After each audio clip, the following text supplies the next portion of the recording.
Dios te salve María, llena eres de gracia, el Señor es contigo, bendita tú eres entre todas las mujeres, y bendito es el fruto de tu vientre, Jesús. Santa María, Madre de Dios, ruega por nosotros pecadores, ahora y en la hora de nuestra muerte. Amén. Gloria al Padre, y al Hijo, y al Espíritu Santo. En nombre del Padre, del Hijo, y del Espíritu Santo. Amén.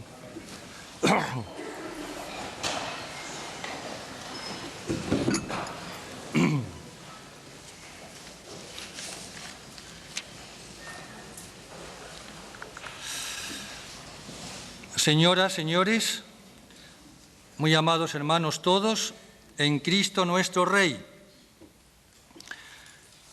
Vamos a tratar el tema que lleva por título Evangelización y liberación. Dos palabras que, como nos damos cuenta enseguida,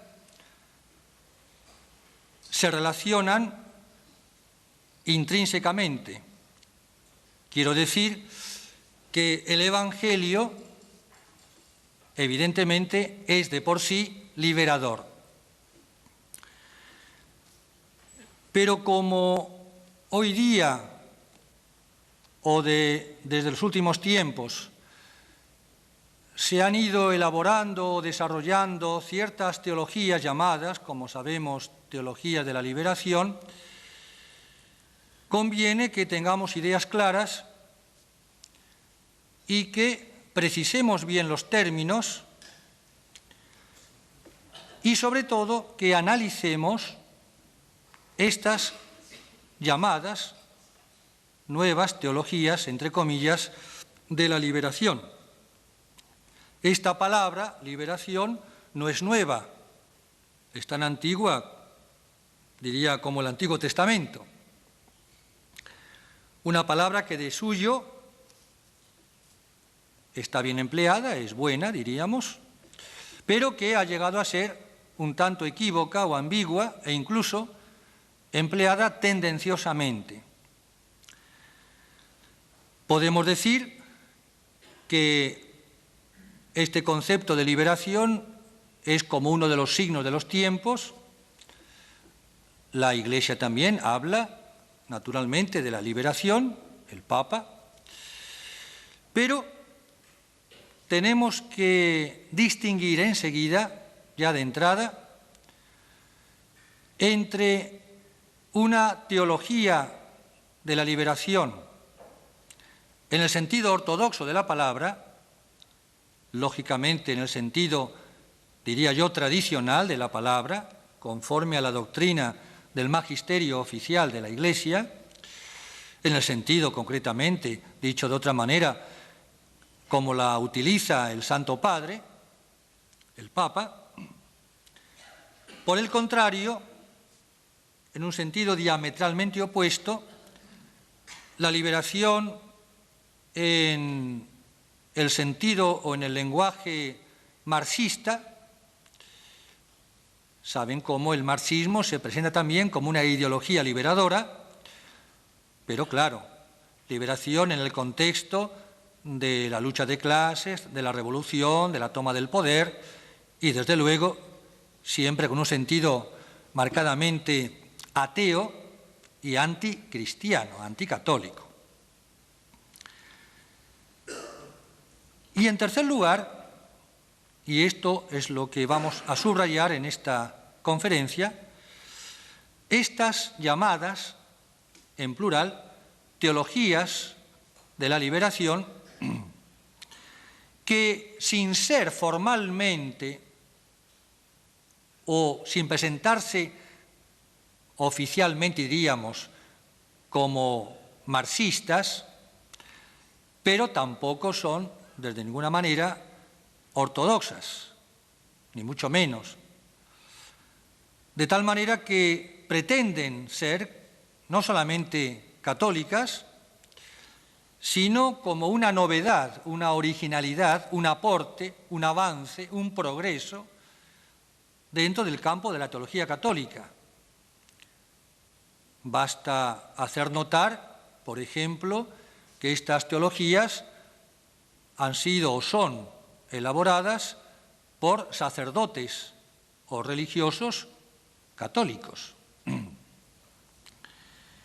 El caso, para no citar más que los principales, de un Gustavo Gutiérrez, de los hermanos Boff, Clodoveo y Leonardo, John Sobrino, Juan Luis II, otros ya de neto corte marxista, como Girardi, un ex religioso salesiano, Comblín, Blanquart, Juan Bautista Metz, Assmann, Alex Morelli. Hay toda una gama y dentro de ciertos matices un denominador común que tenemos, que analizar ahora, y es lo que va a ocupar el núcleo de esta conferencia. Pero antes tenemos que empezar por decir, primero, qué es lo que la Santa Madre Iglesia, en su magisterio, entiende por liberación. Y lo sabemos prácticamente, por eso creo que no es necesario que yo ahora me detenga, porque ya en la Sagrada Escritura, repito, desde el Antiguo Testamento y también y sobre todo en el Nuevo, siempre la revelación con mayúscula de Dios es y ha sido liberadora. Bastaría recordar, por ejemplo, en el Antiguo Testamento, el libro del Éxodo. Moisés, gran liberador o libertador del pueblo elegido, del pueblo de Dios, a través del desierto, camino de la tierra de promisión.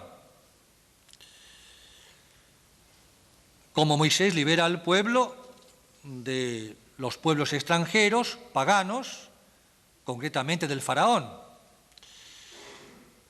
Como Dios, Yahvé, hace milagros, a cual más, diría, estruendoso, espectacular, como señal de su protección a este pueblo que camina errante, peregrino, perseguido por los pueblos paganos. Y en el Nuevo Testamento, ya lo hemos dicho, lo sabemos, Cristo, el verdadero liberador o libertador, que viene a librarnos por su muerte y resurrección del cautiverio, de la esclavitud, del pecado, o dicho de otra manera, del demonio, que tenía esclavizado y tiene esclavizado al hombre y al mundo por medio del pecado. San Pablo, en la carta a los Gálatas, capítulo 5, nos dice que para que gocemos de libertad, Cristo nos ha hecho libres. Y Jesús, en San Juan, capítulo 8, nos dirá, la verdad os hará libres, os liberará. Es decir, la verdad es esencialmente liberadora. Esa es la verdadera liberación, la que está fundada en la verdad y en la verdad revelada, es decir, en el plan de Dios, creador, redentor, glorificador. Y la raíz de toda esclavitud, la esclavitud por excelencia, que es el pecado, que es la causa, la raíz también, de todas las demás esclavitudes, incluidas, claro está, las esclavitudes en el orden estrictamente temporal, económico, político, social. Por eso tantas veces hemos dicho con la Iglesia, y la experiencia, y yo diría, no solamente la fe, sino el sentido común, muestra y demuestra que toda esclavitud económica, política y social supone en la base, en su raíz, una esclavitud moral.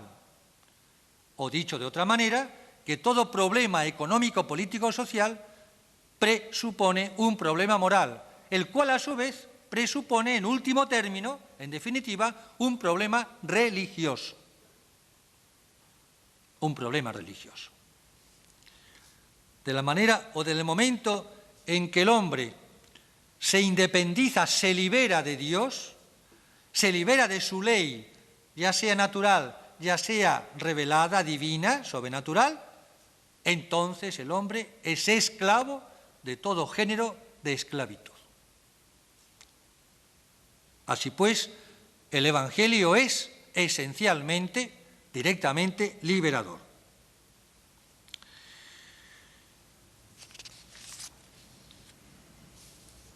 Pasemos ahora ya, amados hermanos, sin perder más tiempo, a la teología o teologías de la liberación en el sentido dicho. La Iglesia, claro está, ha hablado, se ha referido a estas nuevas llamadas teologías de la liberación. La Iglesia, como siempre, ha levantado su voz. Citemos algunos ejemplos concretos, entre tantos. La encíclica Evangelii Nunciandi de Pablo VI, el Papa actual, el Santo Padre, Juan Pablo II, en numerosos discursos, sobre todo en sus viajes a Hispanoamérica y más concretamente en el discurso dirigido a los obispos del CELAM el 8 de enero del 79. El documento de Puebla, sobre todo el prólogo extenso y denso del Papa a los documentos de Puebla. Las dos instrucciones de la Congregación para la Doctrina de la Fe. La instrucción sobre algunos aspectos de la teología de la liberación y instrucción sobre libertad cristiana y liberación. También, entre muchos documentos emanados del magisterio o de obispos o cardenales, es muy interesante, muy instructivo, el del cardenal Joseph Offner, alemán, titulado Doctrina Social de la Iglesia o Teología de la Liberación, con punto de interrogación. Este, llamemos problema, o esta cuestión de la teología de la liberación, no es tampoco tan nueva como podríamos creer. En primer lugar, porque es una teología, entre comillas, que se ha gestado en Europa y sobre todo en Alemania.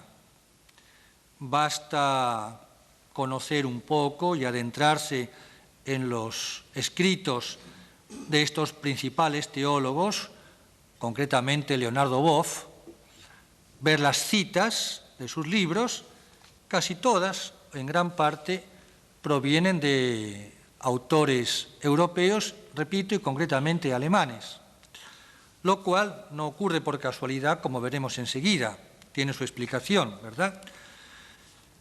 La originalidad no está, por consiguiente, en cuanto a la doctrina propiamente dicha, repito que es de corte europeo, sino sí, de alguna manera, hasta cierto punto, esto hay que reconocerlo, en cuanto al desarrollo de esta doctrina y en cuanto al marco, diríamos, a la situación, al entorno, como se diría, ¿no?, del punto de vista cultural, del punto de vista sociopolítico, económico, que más bien se va polarizando por estas necesidades, repito, económicas, sobre todo, en los países de Hispanoamérica, en los países en vías de desarrollo. Tiene, por consiguiente, un cierto cariz, como llama, latinoamericano. Es cierto.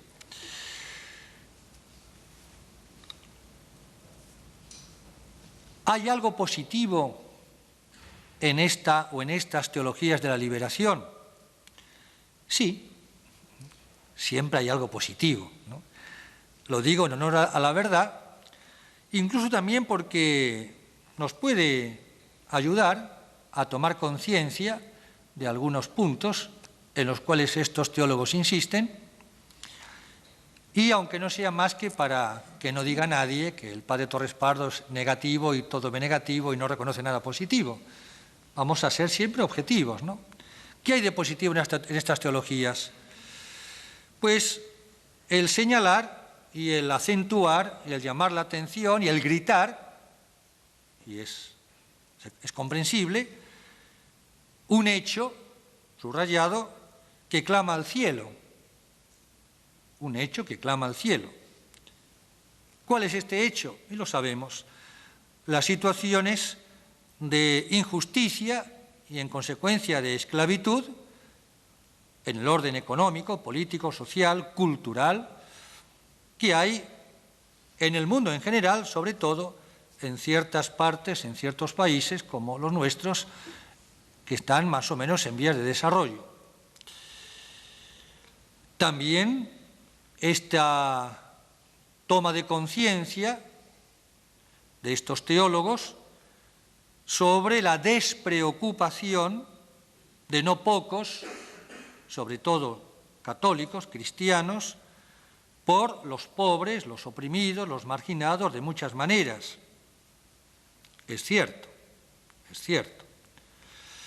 Y en consecuencia, un clamor para ayudar en lo que podamos, de una u otra forma, a estos seres humanos como nosotros y que viven, ciertamente y escandalosamente, sí señor, en situaciones, en condiciones infra- o antihumanas. Yo digo, entre paréntesis, amados hermanos, que no solamente el liberalismo, no solamente el marxismo, no solamente la masonería, el sionismo, etcétera, son enemigos de la Iglesia, sino también los que yo llamo, en el buen sentido de la palabra, pero realista, los católicos burgueses, ¿no? Quiero decir, esos católicos que, como no les falta nada, viven tranquilos, bien acomodados, comen bien, visten bien, la pasan bien, tienen un barniz de catolicismo tranquilo, ¿verdad?, pero nada más. Y cuando alguien habla de la injusticia social, ¿verdad?, les molesta, sobre todo pensando que a lo mejor le tocan el corazón, el bolsillo, que está en el lado del corazón, ¿verdad? Le late el bolsillo y el corazón laten juntos, ¿no? Ya me van a pedir plata.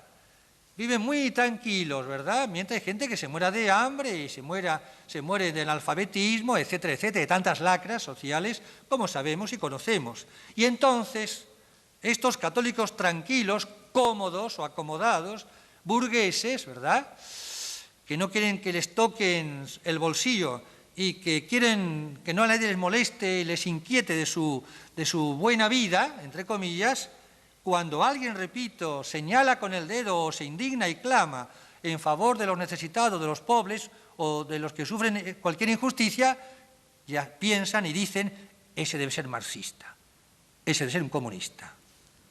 No necesariamente. Cuando nosotros hablamos contra la injusticia social, no lo hacemos en nombre de Marx, que además no tenemos ninguna necesidad de Marx para nada, lo hacemos en nombre de Jesucristo y de Cristo Rey, en nombre de la Iglesia. Es muy cómodo llamar comunista o marxista o sospechoso del marxismo a alguien que, con verdad, clama y señala con el dedo situaciones de tremenda injusticia. De modo que vamos a decir las cosas como son y la verdad por delante, aunque a veces duela o escueza un poco. De manera que esa preocupación, como dicen ellos, esa opción preferencial por los pobres, de suyo estaría muy bien, no digo está, ¿por qué? Porque vamos a ver después enseguida qué es lo que ellos entienden por pobres, ¿verdad?, y opción preferencial. Y vamos a ver enseguida cómo es esa nueva y sospechosa, por nueva teología. Eso es otra cuestión. ¿Qué se pretende cuando se dice opción preferencial por los pobres? ¿O qué se pretende cuando se dice o se habla de la Iglesia del pueblo, la Iglesia popular? Eso es otra cuestión. Lo que yo digo, que el hecho de señalar situaciones de injusticia, eso es cierto. Y nosotros, como cristianos, como católicos, militantes, debemos tenerlo muy en cuenta. Y el Papa también clama por esa situación de injusticia y por esas diferencias y esos desequilibrios económicos que claman al cielo en una sociedad que se llama y se cree civilizada. Eso no hay derecho, eso clama al cielo. Eso es verdad. De modo que en ese sentido puede ocurrir, y a mí también como sacerdote, pues me ha hecho bien leer algunas cosas, mejor dicho, muchas cosas, de estos teólogos, repito, en este aspecto, en este solo punto. Lo que sí que tengo que añadir enseguida, amados hermanos, es que esta predilección u opción preferencial por los pobres, esta sensibilidad por situaciones de injusticia, de vida infrahumana, tenemos que encararlas y tenemos que comprenderlas y que tratar de solucionarlas no con el espíritu y el estilo de estos teólogos, eso no, y verán enseguida por qué, sino con el estilo de los santos, que tanto y mucho más que estos teólogos se han preocupado de los pobres desde siempre, como la Santa Madre Iglesia. Una opción preferencial por los pobres, sí, al estilo de un San Vicente de Paúl, por ejemplo, por no citar más nombres, o de un Don Orione, o de un José Benito Cotolengo, o de una Beata Ángela de la Cruz, o una Teresa de Calcuta, y tantos y tantos y tantas santos y santas que han vivido para los pobres, entre los pobres y sacrificándose por los pobres. Es muy distinto el espíritu y es muy distinto el lenguaje y es muy distinto el método y es muy distinto los resultados, los frutos, comparando, repito, a estos llamados teólogos de la liberación con los santos o con el Santo Padre, la Santa Iglesia. Nosotros no podemos aceptar ya de antemano ni los principios, ni la inspiración, ni las raíces, ni los métodos, ni las implicaciones, ni los riesgos, ni los resultados de esta o estas teologías de la liberación.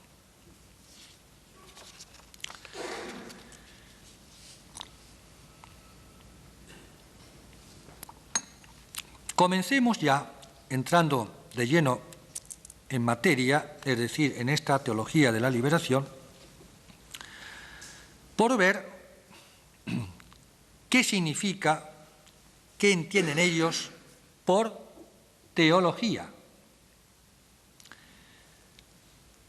Porque esta palabra no significa en la boca de ellos lo que significa en nosotros. La teología de la liberación no es un mero tratado teológico, lo cual estaría bien de suyo, ¿verdad? Ni siquiera es un énfasis en ciertos aspectos liberadores de la sana teología o de la teología tradicional. No. Esta nueva teología, según ellos, es una reinterpretación global de todo el cristianismo, de todo el Evangelio, en base a categorías sociopolíticas.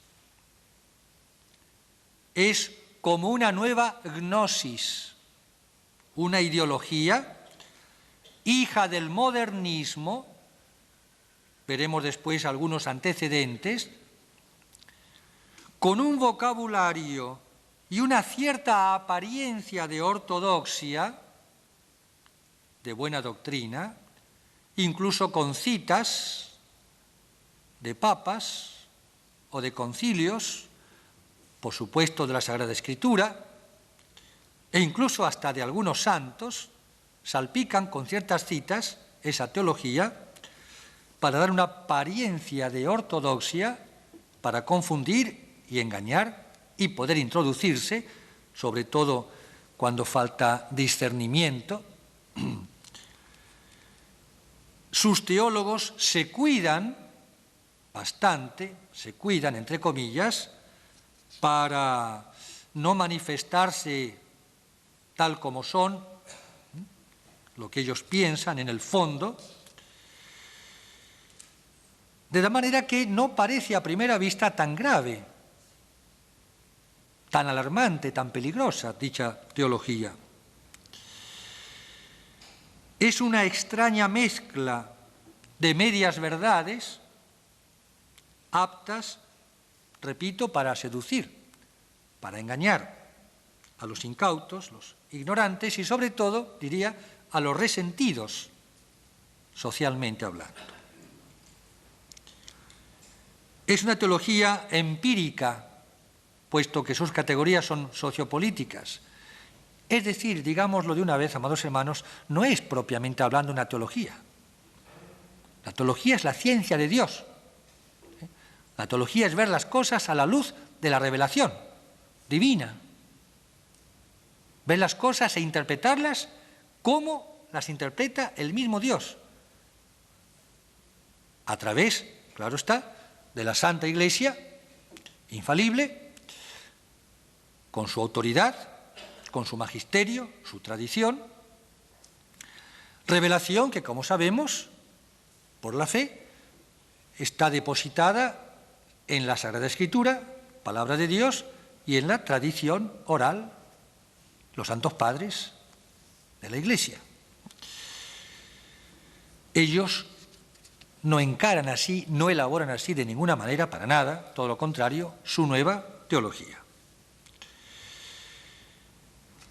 Y cuando la Iglesia, el Papa, los reprende, justamente, el caso, por ejemplo, de Leonardo Boff, que el Papa le manda callar durante un año, guardar silencio, y no enseñar ni escribir públicamente, estos teólogos dicen, ya se suponía de antemano, que el Papa, la Iglesia, no los comprende, no los entiende, que no han entendido lo que ellos querían decir, que Roma no los entiende. Ellos son víctimas de la incomprensión y de la opresión o represión romana. Al mismo tiempo, esta teología se presenta con, diríamos, la etiqueta o el rótulo de latinoamericana, que no deja de encerrar, diríamos, un cierto gustillo a vanidad en el sentido de originalidad, como diciendo, esta teología la hemos inventado y fabricado nosotros los latinoamericanos. No tenemos que recibir de Europa todo, es una cosa nuestra, personal, diríamos, hasta, diría yo, con un cierto aire como de nacionalismo, que claro, la hace todavía incluso de alguna manera más atractiva, repito, aunque no sea más que para fomentar un poco la vanidad latinoamericana, una cosa nuestra, original. Tenemos el mérito de haberla inventado nosotros, lo cual no es cierto. Pero aunque así fuese, si fuese ortodoxa, pues estaría muy bien, sería un honor. Se nota enseguida en esta teología, en grandes líneas, porque yo naturalmente tengo que sintetizar, resumir, porque este tema llevaría para muchas horas, se nota, por ejemplo, un espíritu de crítica sistemática y un menosprecio, y a veces parece como hasta un odio mal disimulado, por momentos, a Roma, es decir, a la Iglesia institucional, jerárquica, a la tradición, al magisterio. Se nota enseguida también, por el contrario, un entusiasmo por autores heterodoxos, de mala doctrina, en mayor o menor medida, claro está. Sobre todo se ven las citas, autores modernistas, racionalistas, protestantes y marxistas, constantemente los están citando, cosa curiosa, o no curiosa porque hay una lógica, ¿verdad?, entre comillas. Se nota un orgullo, una soberbia, una altanería, una insolencia, ¿no?, incluso, ¿no?, hasta en la forma de expresarse, y un, entre comillas, paradójicamente hablando, dogmatismo o autoritarismo que ellos impugnan, cuestionan, critican y rechazan a la misma Santa Iglesia. De modo que esa autoridad, esa verticalidad, ese carisma, porque la autoridad es un carisma, esa jerarquía que la Iglesia ha recibido de su divino fundador, ellos la cuestionan, ¿no? La critican, la atacan